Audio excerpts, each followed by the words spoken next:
si j'ai du retard.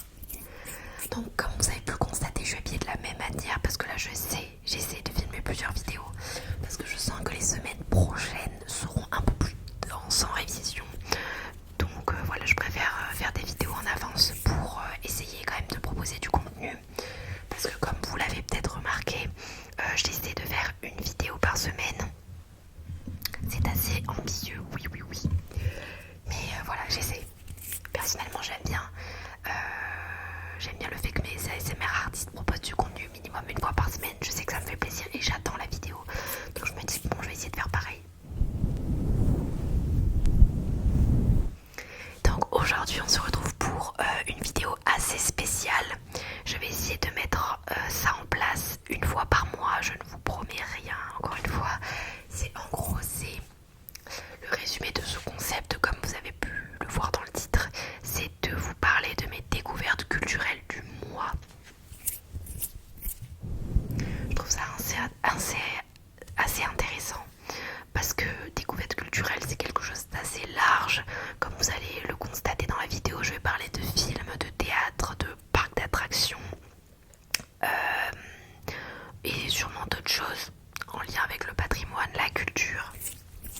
Après voilà, là c'est une vidéo qui parle de mes découvertes culturelles du mois d'avril, mais chaque mois ça ne sera pas forcément dense comme cette vidéo parce que ce mois-ci, enfin le mois dernier plutôt, j'ai eu beaucoup d'opportunités de découvertes culturelles. Au niveau, voilà, j'avais le temps, j'avais l'argent, j'avais les opportunités et ça ne va absolument pas être le cas tous les mois parce que voilà, c'est vraiment une question de budget et une question d'argent principalement. C'est ça ce qui est dommage, voilà, c'est que la culture n'est pas forcément accessible.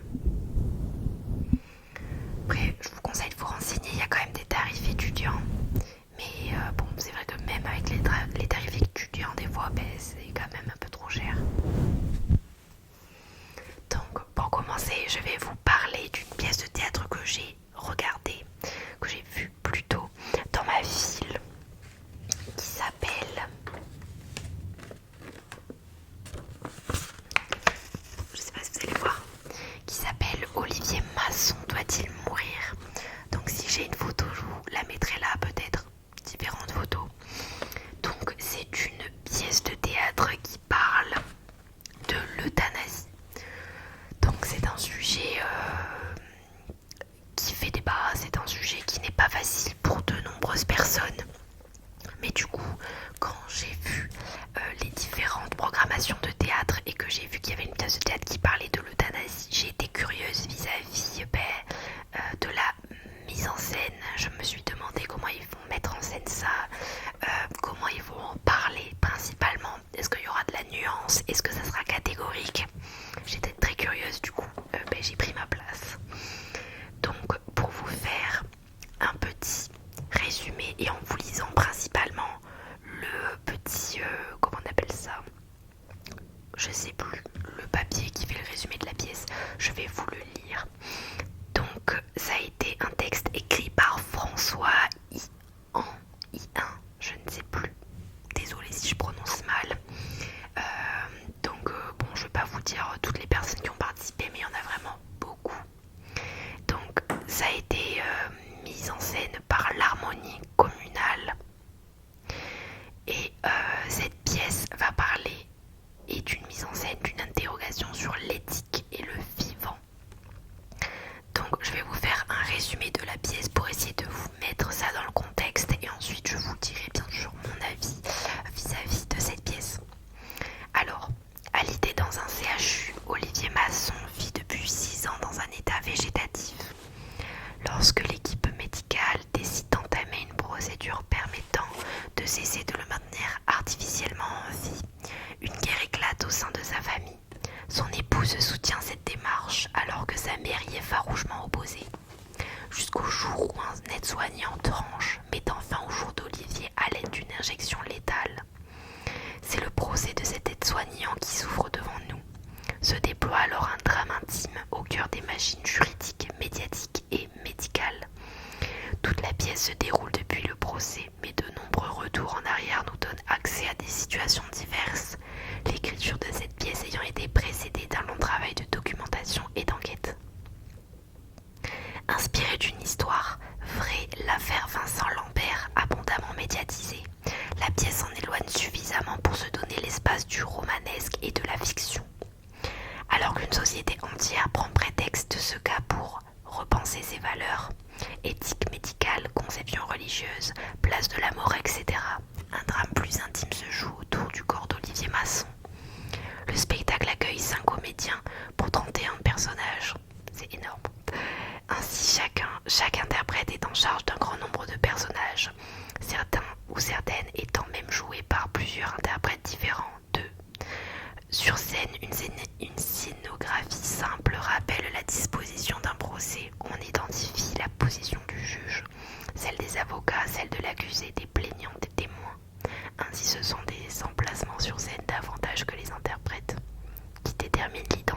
on voyait, comment dire, un décor très simple, mais qui pouvait être vraiment modulable selon les situations. C'est-à-dire qu'il y avait deux situations principales en termes de décor. C'était, comment on appelle ça, là où se passent les procès. Voilà, devant le tribunal. J'ai trouvé le mot. Et également au sein de l'hôpital, il y avait vraiment deux décors qui étaient modulables selon les situations. Et les personnages arrivaient à jouer différents rôles avec vraiment des changements de costumes extrêmement subtils, très simples, mais grâce à leur jeu qui est extrêmement bien fait, on voyait vraiment la différence des personnages, on voyait qui était qui, donc ils jouaient vraiment extrêmement bien, c'était super. Et en dehors de ça, je trouve qu'ils ont amené beaucoup de nuances dans leurs propos, ce n'était pas du tout catégorique, ça mettait vraiment en avant l'opinion de chaque personne, c'est-à-dire que la personne, c'est-à-dire sa femme qui était pour l'euthanasie, parce qu'elle n'en pouvait plus. Quand je dis elle était pour l'euthanasie, c'est un raccourci, hein. Vis-à-vis de son point de vue, c'est pas juste qu'elle veut l'euthanasie, c'est tout un processus qui ne peut pas être résumé, mais on va dire qu'elle est pour, alors que sa belle-mère est contre, et ces deux points de vue sont très développés. Il n'y en a pas un qui est mis sur le bas-côté pour peut-être promouvoir l'euthanasie ou au contraire être contre.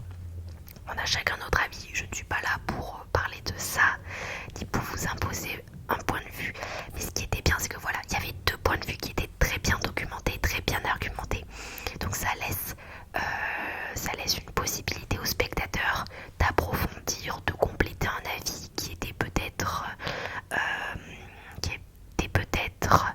rédhibitoire ou qui manquait peut-être de nuances. Ça apporte beaucoup au spectateur, je trouve.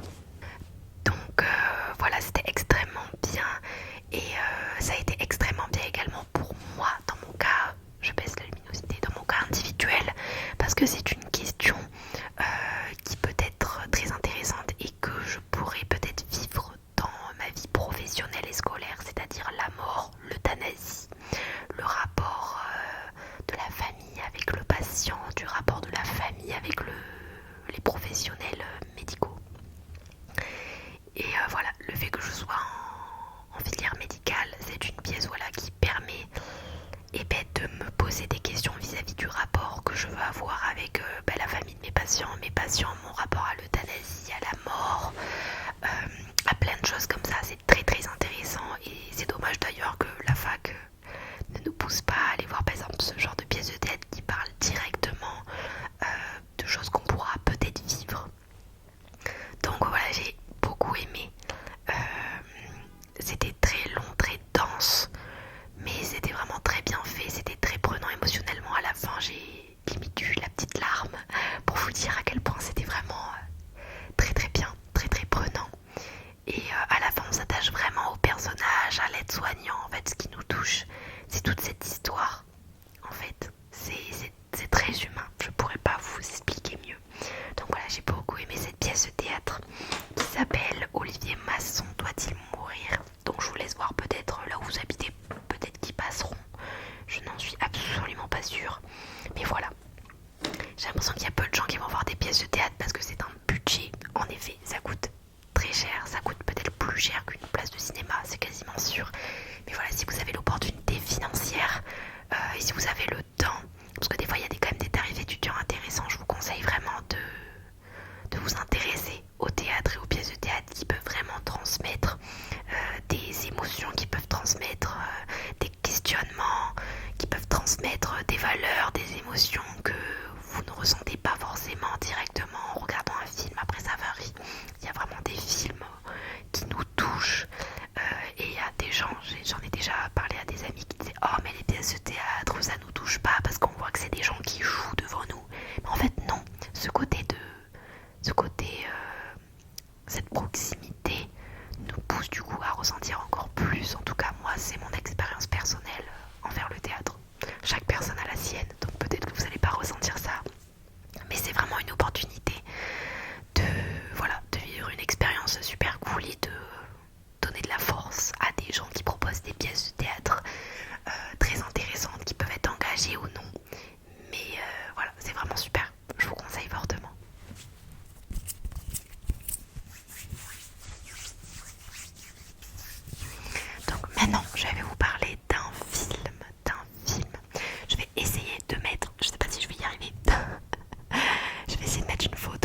banalisé dans le film, mais c'est le but.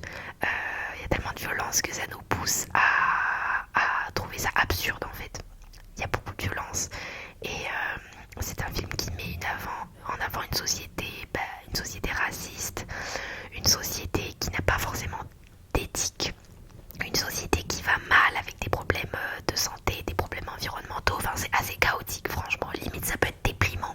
Si vous êtes quelqu'un de sensible, quelqu'un qui a pas mal d'anxiété vis-à-vis de films qui peuvent être, de par leur grossièreté, leur absurdité, peuvent être assez violents. C'est un film violent tout court, en fait, parce que ça parle constamment de la mort et de la violence, à mes yeux. Donc voilà, si vous êtes quelqu'un de sensible, je vous conseille pas forcément. Non, je vous conseille pas. Mais si vous arrivez à voir ce genre de film, je pense que ça peut être une super manière déjà de passer un bon moment et aussi de vous poser des questions. Vous allez le voir, il y a pas mal de références dans ce film, des références actuelles. J'ai l'impression, peut-être vis-à-vis de Donald Trump, de la société américaine, vis-à-vis des relations amicales, des relations de soi aussi, parce que je vous l'ai pas dit, parce que j'ai pas trop envie de vous spoiler, mais normalement c'est pas un spoil parce que c'est dans le résumé, dans la bande-annonce.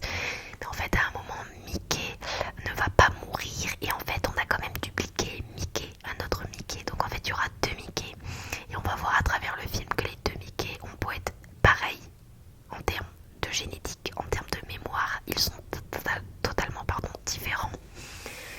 Donc ça c'est intéressant, on va pouvoir voir le questionnement entre deux personnages qui ont beau être pareils, ont deux mentalités différentes et deux rapports différents à la colère, à la vengeance. Donc c'est un film qui questionne beaucoup l'humain, qui le met beaucoup en avant dans un contexte assez chaotique, violent, rempli de racisme, de discrimination, de tout ce que vous voulez finalement, un monde... voilà, un monde de ce type. Je pourrais pas plus vous en dire, sinon je vais vous spoil. Donc voilà, si vous voulez regarder ce genre de film, je vous conseille. Ça s'appelle Mickey 17. Le personnage est assez attachant, je trouve. Et il est attachant et c'est assez fantastique quand même. On vous emmène dans un autre univers qui est assez bien fait, je trouve.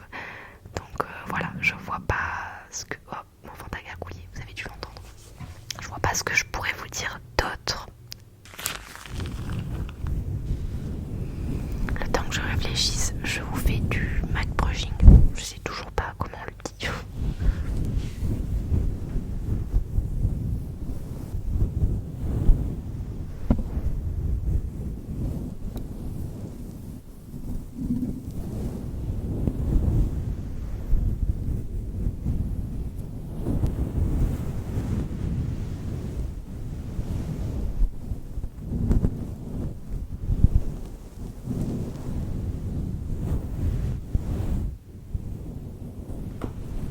Non, je vois pas ce que je peux vous dire d'autre à part que c'est un film très politisé. Voilà, en fait, voilà, c'est un film extrêmement politisé. Donc je vous conseille, peu importe votre bord politique. Voilà. Ensuite, je vais vous parler d'un parc d'attractions. Pour moi, c'est pas un parc d'attractions. Un parc, en général, qui n'est rien d'autre que le Puy du Fou. Le Puy du Fou. Donc je suis allée au Puy du Fou parce que on m'a offert des places. De moi-même, je ne serais pas allée au Puy du Fou parce que ce n'est pas quelque chose qui m'intéresse. Je suis pas du tout spectacle. Enfin, j'aime bien les spectacles, par exemple les pièces de théâtre. Mais me dire que je vais dans un parc où il n'y a que des spectacles, bon, c'est peut-être un avis qui est sous-coté. Je ne juge pas les gens qui aiment, mais moi personnellement, ça me fait un peu chier. Voilà. Faut dire les termes. Les spectacles, j'aime bien, mais faire ça toute la journée, bof. Pour moi, ça manque de dynamisme et tout. Et le Puy du Fou, je me suis dit, oh, c'est des termes un peu historiques, médiévaux. C'est pas quelque chose qui me touche énormément. Donc de moi-même, j'y serais pas allée, mais on m'a payé les places, donc j'y suis allée avec plaisir parce que ça m'a permis de découvrir une région que je ne connaissais pas. Alors le Puy du Fou, j'ai aimé l'aspect, comment dire, technique. Voilà, il y a énormément d'acteurs, d'acrobates,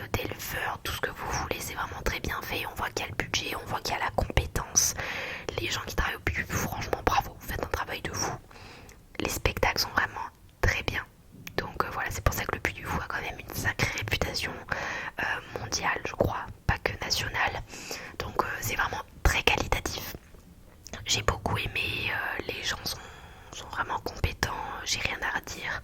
En plus le parc est au sein, j'ai l'impression d'une forêt, donc c'est très verdoyant, ça va vachement dans le thème je trouve du parc du Puy du Fou. C'est vraiment sympa. Après voilà, comme je vous ai dit, moi c'est pas mon truc les spectacles, je préfère les parcs d'attractions, j'adore Port Aventura, ce genre de truc où il y a un peu plus de sensations. Donc j'ai aimé, mais ça m'a pas non plus transcendé quoi. Mais il y a un truc quand même qui m'a plus ou moins embêté dans le Puy du Fou, c'est que au niveau historique, excusez-moi, mais j'ai trouvé ça très très vulgarisé au point qu'il y a beaucoup de trucs faux qui sont mis en scène en fait. Enfin, ils ont un peu réinterprété l'histoire, c'est très simplifié et je trouve que les histoires sont vraiment mielleuses et niaises. Je sais pas si ça se dit. Donc bon, j'ai l'impression qu'au Puy du Fou il y a pas mal d'enfants, donc c'est pas que pour les enfants. Si vous êtes adulte et que vous voulez aller au Puy du Fou, il n'y a aucun souci. Mais j'ai l'impression voilà que il y a beaucoup d'enfants, donc c'est peut-être simplifié pour les enfants, je sais pas, mais honnêtement, il y a des erreurs historiques, il y a des réinterprétations historiques qui sont fausses dans les spectacles.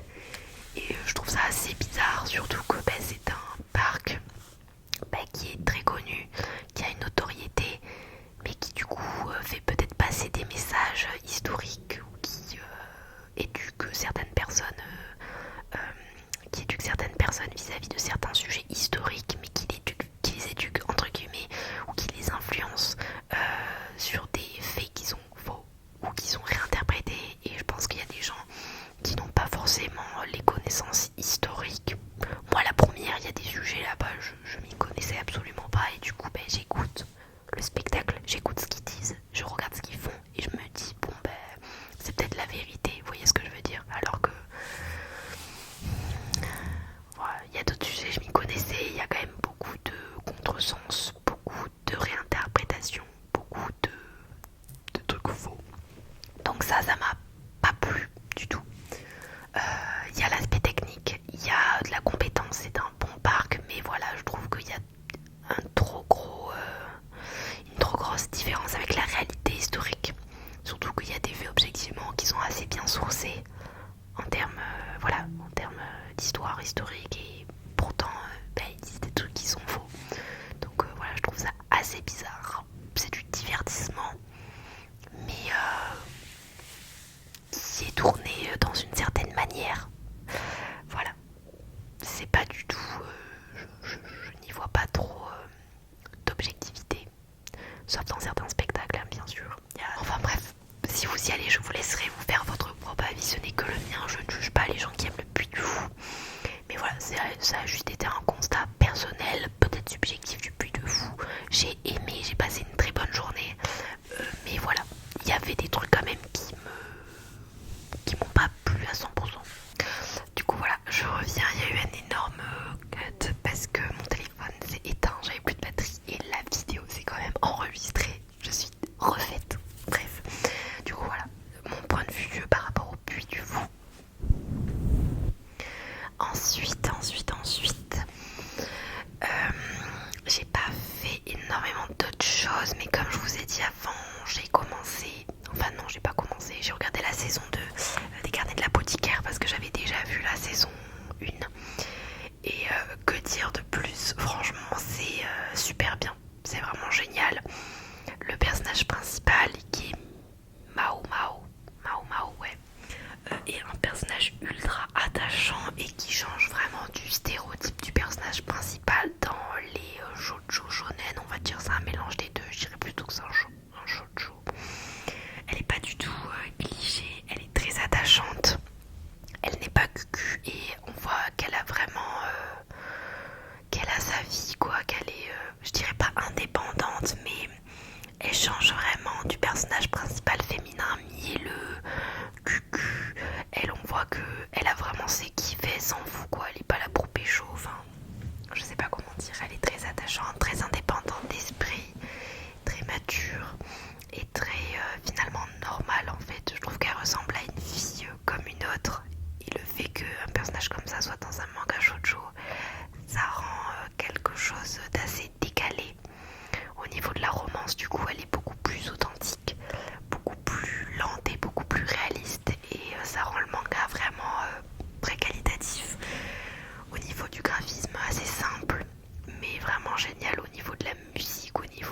personnages sont très attachants. C'est un JoJo qui est très simple, mais qui pousse les gens à s'attacher aux personnages et qui crée une sorte de routine. Ouais, une sorte de routine, je sais pas comment dire. On regarde des épisodes, on apprend de plus en plus à connaître des personnages qui sont à peu près souvent les mêmes, mais vu qu'il y a quand même des aventures différentes, on ne s'ennuie jamais. Je pense que c'est un manga à conseiller si jamais on n'a jamais regardé des shoujo ou des mangas, mais qu'on aime la romance. C'est pas le manga qu'il faut conseiller quand on aime les shonen, je ne pense pas. Mais si on aime, si quelqu'un a envie de commencer les shoujo avec une romance un peu douce, drôle et avec des vibes assez positives, voire même très positives, franchement, Les Gardiens de l'Apothicaire, c'est le manga à conseiller selon moi. Voilà. Du coup, j'ai regardé aussi Les Gardiens de l'Apothicaire et c'était très bien. Mais voilà, c'est pas mon manga préféré, quoi. Du coup, voilà. Je crois que j'ai à peu près tout dit au niveau de mes découvertes culturelles en termes de films, de spectacles, de parcs, d'animes. Est-ce que j'ai oublié un truc? Je ne crois pas. Ouais, c'est tout. Du coup, la vidéo se termine. J'espère que ce principe de vidéo vous aura plu. Si oui, n'hésitez pas à me le dire pour que je continue ça chaque mois. Je vais essayer. Sinon, ça marche pas, écoutez, tant pis. Je vous fais des bisous. Je vous fais des bisous, des bisous. Et je vous dis à bientôt pour une prochaine vidéo. Et je pense savoir quelle vidéo je vais filmer. J'ai trop hâte. Pour vous faire un petit spoil, ça va parler d'un petit changement dans ma vie quotidienne. Tout petit, mais c'est une petite chose qui va faire la différence. Enfin bref. Ah oui, aussi je vous ai parlé d'une vidéo où je vous parle de mes animes préférés. Je ne l'ai toujours pas filmée parce que c'est objectivement une vidéo qui me prend du temps entre guillemets de préparation, parce que je vous jure, trouver mes animes préférés c'est compliqué, j'en ai tellement et j'ai envie quand même d'argumenter pour chacun des animes, donc ça prend du temps, mais ça sera sûrement dans pas longtemps, je vous promets. Mais vu que c'est ma période de révision des examens, j'ai pas forcément énormément de temps pour préparer mes vidéos, je fais des trucs un peu au feeling. Du coup voilà, il va falloir un peu patienter, désolé. Du coup je vous fais des bisous, je m'en vais réellement là. À bientôt, à bientôt.